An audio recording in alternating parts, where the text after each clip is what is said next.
Au nom du Père, du Fils et du Saint-Esprit. Amen. Tout à coup éclata un grand bruit, et il y eut un vent plus violent que l'ouragan. On dirait que c'est bon, l'Esprit Saint est bien arrivé cette nuit en Alsace, vu le bordel qu'on a eu toute la nuit. Et il s'est fait entendre, et même de façon bien violente.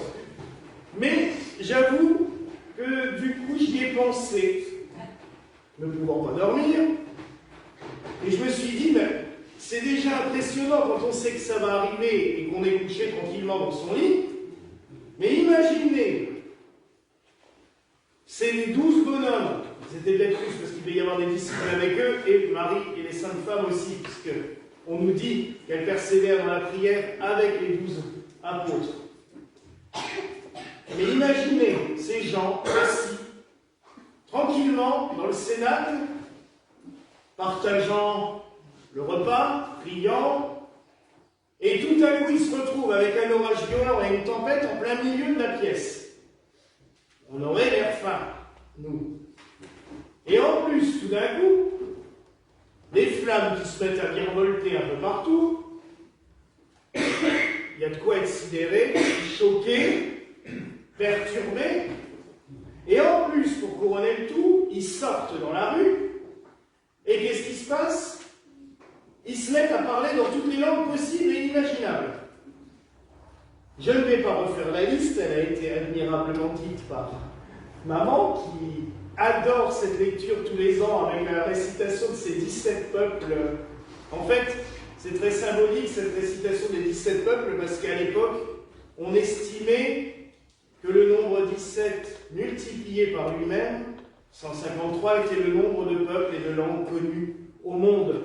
Et c'est pour cela qu'on retrouve ces chiffres régulièrement dans la Bible, et qu'on retrouve aussi le Christ lors de la multiplication des poissons, après avoir la multiplication, je mélange tout, lors de la pêche miraculeuse, voilà, qui se met à ramasser un grand filet, qui demande aux disciples, triez-les. Ceux qui sont bons, gardez-les, ceux qui sont mauvais, rejetez-les. Et ce qui est bon, il en reste 153. On a fait d'exprès. 17 fois 17. Donc c'est un chiffre qui reviendra, je vous invite, ça peut vous amuser à chercher. Dans les textes, ça revient régulièrement. Donc, ils se mettent à parler en toutes les langues. Quel intérêt? On pourrait se le demander. Un don du Saint-Esprit qui peut être drôle sur le coup, mais à long terme. Mais ils vont partir prêcher un peu partout. Et c'est surtout que cette bande de foussards, il faut appeler les choses par leur nom, on le lit d'ailleurs dans les textes, ça c'est clair, net et précis. Au moment de la crucifixion, il n'y a plus de Jean qui est là, tous les autres sont partis en courant. À l'ascension, le Christ disparaît, on va passer 40 jours avec eux. Rebelote, on a peur, on va s'enfermer dans le Cénacle à double tour, parce que faut reconnaître quand même que les Juifs les menacent de les tuer. Et ils se mettent tout d'un coup à avoir de la force, de l'énergie, envie de parler, envie de prêcher la parole de Dieu, et en plus ils arrivent à être compris et entendus dans toutes les langues qui sont présentes à Jérusalem. C'est fantastique.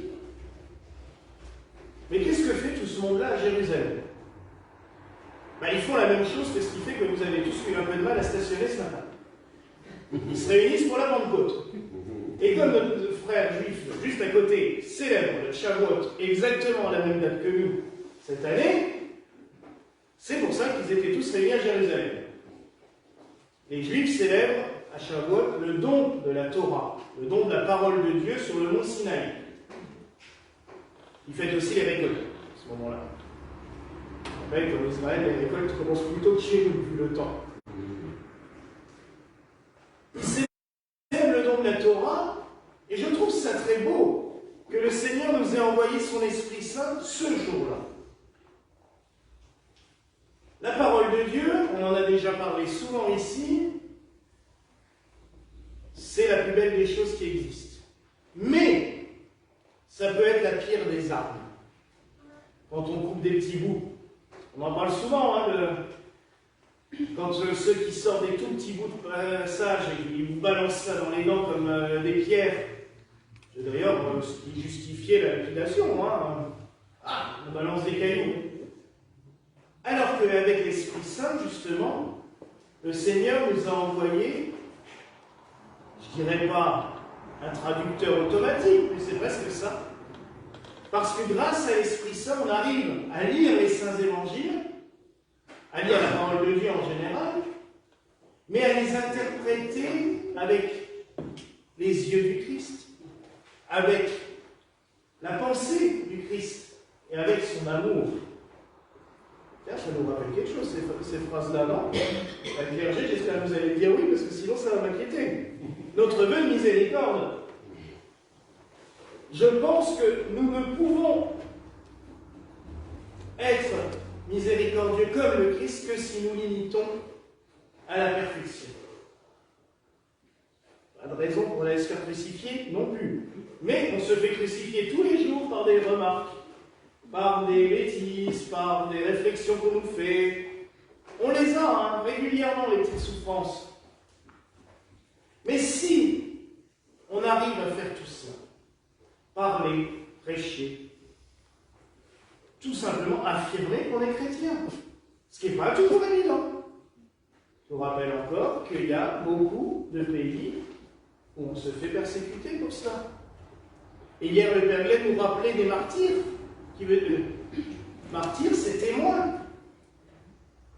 On en a célébré beaucoup d'ailleurs, il nous l'a rappelé. C'est vrai que cette semaine, en fait, on est en rouge déjà depuis mercredi, puisqu'il y avait des martyrs. Donc, mais cette force de témoigner, il faut bien la trouver quelque part. Tu as utilisé hier le Père Hamel comme exemple. Moi, c'est quelqu'un que j'admire.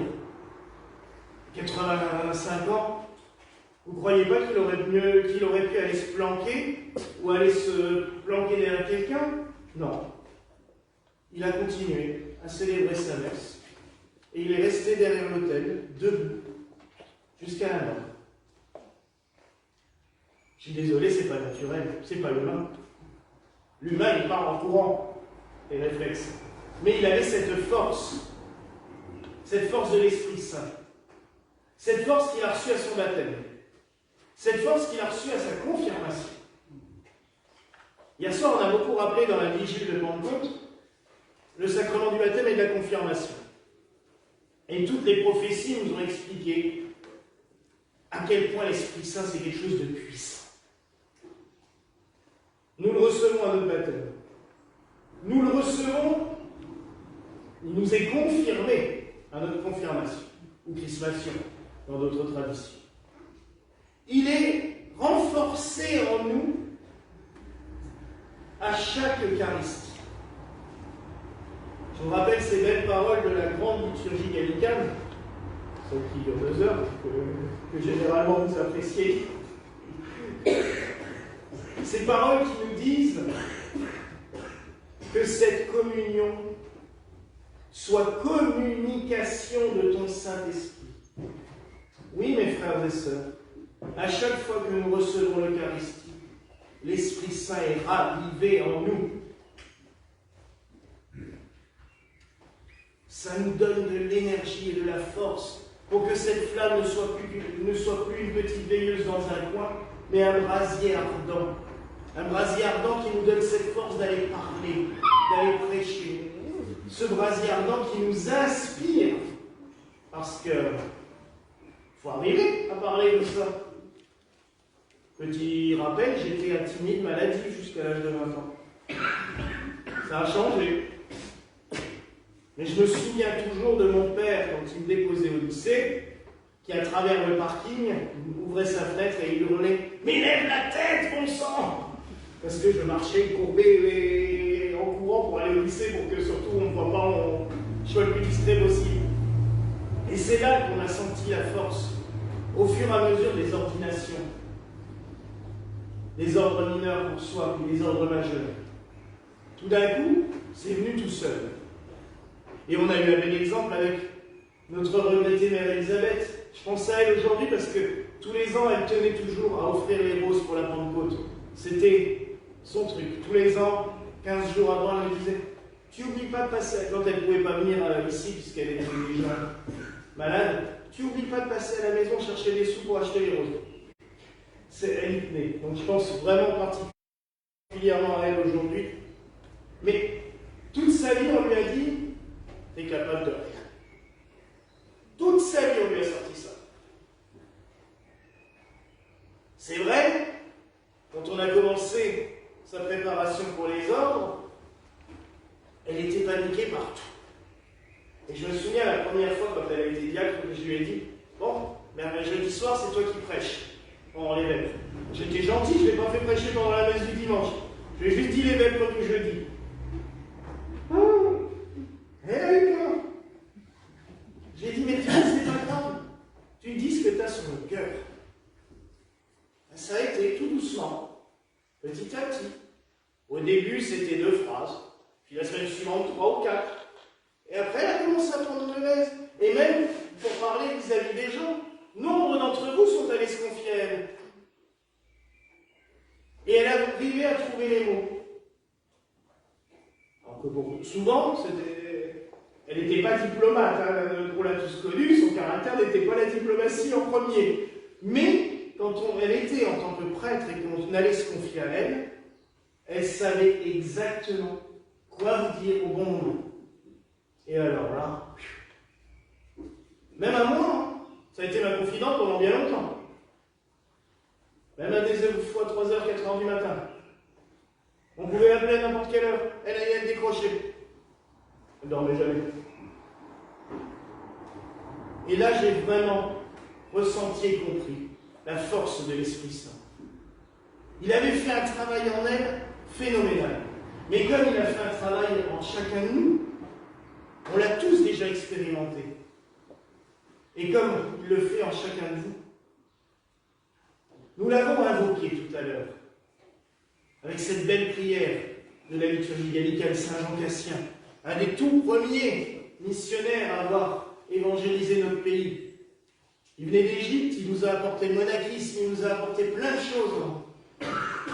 Et cette invocation est tellement belle parce qu'elle nous prend au tripes.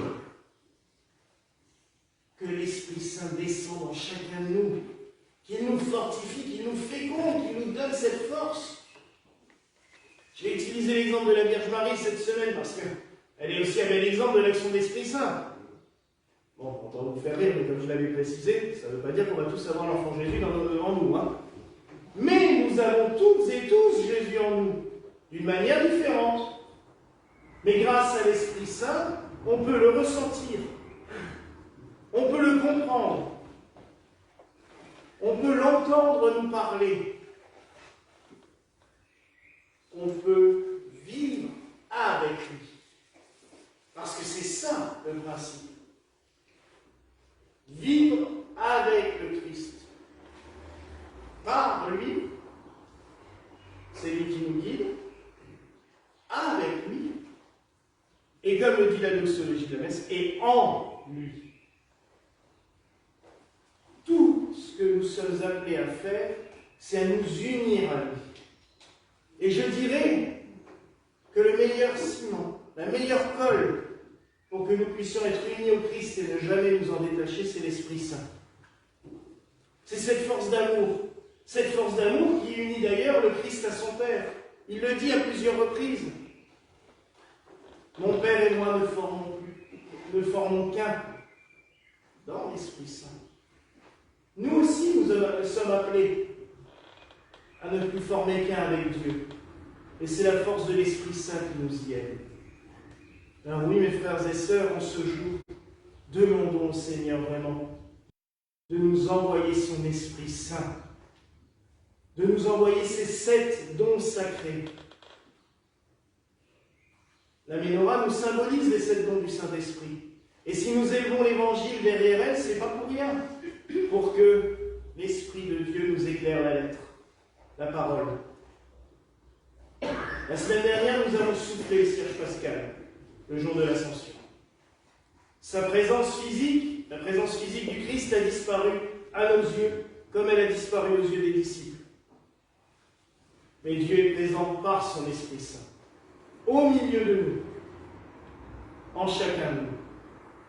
Alors il y en a une qui attend que je commence à réciter les 7 dons, je ne le ferai pas parce que comme je le plante à chaque fois.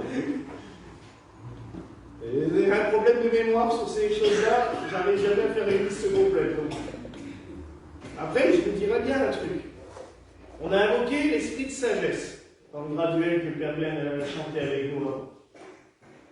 Tous les jours de la semaine de Pentecôte, il y a une messe solennelle qui invoque tous les jours un des 7 dons. Donc si vous venez jusqu'à samedi tous les jours, vous les aurez la liste. Je ne suis pas obligé de vous la dire. Non, nous avons besoin de cet Esprit Saint. C'est un carburant. Oui. La petite flamme, il faut bien l'alimenter. Notre flamme, notre âme, c'est une flamme. Il faut la nourrir, il faut l'alimenter, sans cesse. Et bien c'est l'Esprit Saint. Nous savons même où la trouver, ce carburant. En plus, il est gratuit celui-là. Ben, justement, allons à la source de l'Esprit Saint. Prions. Recevons les sacrements. Et même une simple prière, par exemple, je ne vous demande pas de réciter les vêpres ou les laudes tous les jours. Mais là, vous allez repartir avec votre rose rouge à la maison. Vous allez la garder, vous allez la faire sécher, vous allez la garder dans un coin. C'est pas compliqué, en la regardant, nous dire « Ô Seigneur, envoie ton esprit ». Seigneur, ou même, c'est encore plus rapide, Seigneur, donne-moi ton esprit. Eh oui, frères et sœurs, c'est une simple prière, une simple invocation, mais on oublie tellement souvent d'invoquer le Saint-Esprit. Tellement souvent. Il est la source de tout, mais on l'oublie. C'est triste. Alors, aujourd'hui, plus que jamais, invoquons-le, prions-le, et surtout prenons la résolution de ne jamais l'oublier. Ne jamais oublier qu'il est là, présent, en permanence, avec nous et autour de nous. Et que c'est lui qui nous donne tout de la part de Dieu. Voilà la grâce que je nous souhaite en ce jour au nom du Père, du Fils et du Saint-Esprit.